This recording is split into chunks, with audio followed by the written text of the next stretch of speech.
going to try to be brief, and I share with Julio his concerns about the international impact that the Castro regime has shown over the last 57 years.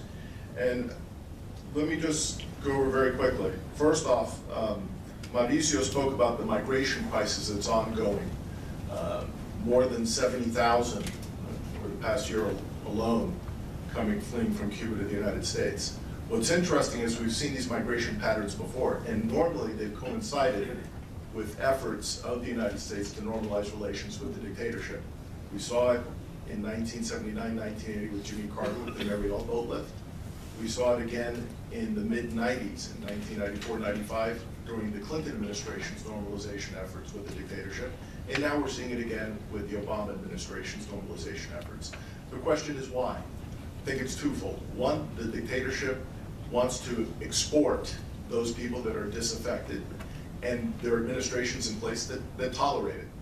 The Bush administrations, the Reagan administration was understood that if they tried to do a mass exodus, that would be viewed as something negatively affecting U.S. interests and could have consequences for the Castro regime. But secondly, during these efforts at normalizations of relations with the dictatorship, of détente with the Castro regime, there has been a worsening human rights situation in the country, which has led people to want to flee the country on those three occasions. So that's another common pattern. The convergence of forces, of the left-wing ideological forces with business interests, that's something that's been seen around the world for many decades with regards to Cuba, and the U.S. sort of sat that out, which is one of the reasons that until this present year, the United States was so popular in Cuba with the Cuban people, because they viewed the U.S. as a country that was on their side. That may be changing now with this new relationship, because they see the U.S. no longer as a friend of the Cuban people, but a friend of the Castro family, and perhaps assisting in that succession. President Obama, in addition to meeting with Raul Castro, was also meeting with Alejandro Castro, a 50-year-old colonel of state security who's being groomed to be the successor.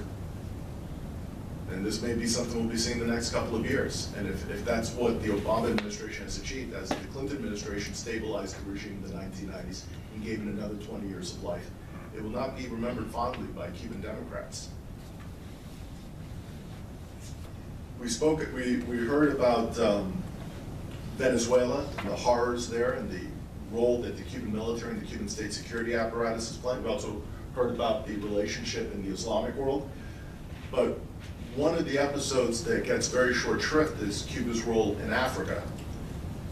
In the 1970s and 80s in Ethiopia, with Mengistu Haile Mariam, who's a war criminal who helped to precipitate a famine in which over 1 million people died. Fidel and Raul Castro and thousands of Cuban troops played an active role in that. There are actually photographs of Fidel and Raul Castro reviewing troops in Ethiopia and giving advice on how to best repress. And I personally, in the 1990s, on a train ride through Eastern Europe, actually 1990, right, when the changes were taking place, I was able to sit and talk with the Ethiopian economist who described to me how Cuban troops would surround the cities where there were grain stores to pick up the starving farmers that were coming in from the countryside and then take them back out into the desert to die. Now, you don't hear too much about that. Over 1 million people died in that famine. Thousands of children were massacred in a Red Terror that was facilitated by Cuban troops. And Swedish human rights organizations were condemning it at the time. I'd also like to address what they've been doing internationally, because not only is the human rights situation deteriorating in Cuba, the human rights situation around the world has been deteriorating over the last decade. I mean, think about that for a moment. And let's focus on a couple of instances. March 28th of 2008, Castro's Cuba, together with the Organization of the Islamic Congress, were able to pass resolutions at the UN Human Rights Council undermining international free expression standards. We're not talking about Cuba anymore, we're talking the world. February 2nd, 2009, during the Universal Periodic Review of China, The Castro regime's recommendation to China was to repress human rights defenders in China more, that they weren't doing a good enough job. That was at the UN Human Rights Council. And under this current administration, on July 15th of 2013, in Panama, a North Korean flagged ship from Cuba was captured with tons of weapons, including ballistic missile technology. And while the Obama administration was negotiating its normalization of relations with Cuba in 2014, Cuba managed to get its hands on a US Hellfire missile and not return it until after it became news in the press just this past year. I mean, this is what's taking place currently.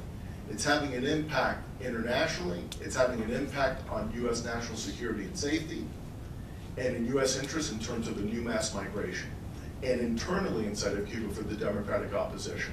These last 10 years have been horrible, especially the past 6, 7 years under President Obama. We saw in the beginning, he made an outreach in 2009 saying that they wanted to have a new relationship. The regime responded by taking an American hostage, Alan Gross. The administration kept quiet for about a month or so until it broke in the news, and then started continuing to loosen relations with the dictatorship and start requesting the return of Mr. Gross, but that was it. And that sent a green light to the dictatorship. We saw in 2010 the death of Orlando Zapata Tamayo, an Amnesty International prisoner of conscience on hunger strike. Pro forma complaint from the US, but not much more. In 2011, the leader of the Ladies in White, Lara Poyan, died under suspicious circumstances in a Cuban hospital shortly after her movement had succeeded in getting political prisoners released, but rather than disbanding, had redefined themselves as a human rights movement that would carry on until they changed Cuban laws, like what Sirley Ávila talked about doing, which cost her so much. And then we saw in 2012, Osvaldo Payá Sardinhas, founder of the Christian Liberation Movement.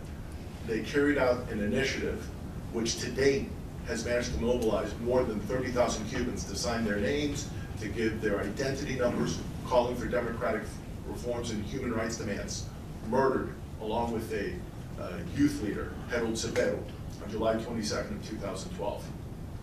Sadly, this isn't something new. We've experienced it before. In the mid-90s, when the Clinton administration was looking to normalize relations, there were massacres of Cubans trying to leave the island. There was the shoot down of the Brothers to the Rescue planes, a civil society group out of exile that was saving the lives of thousands of Cuban rafters back then. And the normalization agenda, what it ended in was a worsening human rights situation, tragedies of human rights activists being murdered, and an exodus that affected negatively the interests of US taxpayers. And we saw it again in the 70s with President Carter, a worsening human rights situation.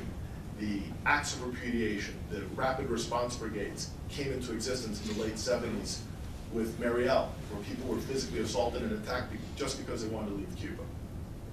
At the same time, though, we must remember, and this is an important anniversary in 2016, 40 years ago on January 28th, 1976, Cuban dissidents gathered together. Ricardo Bofill, a university professor, Marta Fraile, who would be the representative of the Castro regime in Paris of UNESCO, and other activists to found the Cuban Committee for Human Rights. For the first time in Cuba's history in its resistance against the Castro regime, in the early 60s, there had been a violent resistance that had been extinguished and massacred in the hills of the Escambray by 1966. But 10 years later, these human rights activists got together and started looking at the Universal Declaration of Human Rights, inspired by the Helsinki Accords, and began to document the human rights abuses. Many of them returned to prison, but they continued documenting from the prisons. Men and women that had fought with Fidel Castro against the previous dictatorship, individuals like Gustavo Arcos, Sebastián Arcos Bendis, joined this organization. And they paid a high price. Sebastián Arcos Bendis, similar to what happened with Lara Poyan, was arrested for advocating nonviolent change, for advocating a national dialogue, had a cancer that could have been easily identified, diagnosed. Doctors were not allowed to diagnose it. One doctor actually took pity on him and falsified a record with a different name, and the diagnosis came back that he had cancer, and that led to an international campaign that led to his release, but it was too late. He died a short while later, but not before he was able to address the UN Human Rights Council. All I want to say is that this struggle has been carried out by Cubans going back decades. It continues today. We see it in the works of the Christian liberation movement that through the Varela Project now has something called the People's Path, which seeks a democratic transition. We see it with Dr. Oscar Laez-Passet, who's these days in Washington, D.C. with Project Amelia, that recognizes that the regime is a brutal communist regime that does not concede even one atom of freedom, that it has rigidly and arbitrarily resisted any changes that would ensure a decent life for the Cuban people, and that nonviolence and nonviolent resistance is the only way to challenge that type of regime. We see it in the Forum for Rights and Freedom, launched by the Todos Marchamos, the We All March campaign, that each Sunday, hundreds of citizens march in the streets of Cuba, nonviolently through Havana and other cities of Cuba, demanding a general amnesty for political prisoners and free elections, and they're met with brutal repression. That's part of those 8,600 from last year that were detained, and those 5,000 plus so far this year. There's also the Unity of Democratic Action Board, the WAD, which has unveiled another 18, which is trying to insert or change the electoral law. These are just 4 initiatives of many. They've gathered some attention internationally, but it demonstrates that the Cuban people have a desire to be free. They're working towards it, and oftentimes at great cost to their physical safety and often their lives, as we've heard the testimony from Sirley Ávila León today. So I thank you for your attention. I thank you for listening to us, and look forward to your questions. Thank you very much.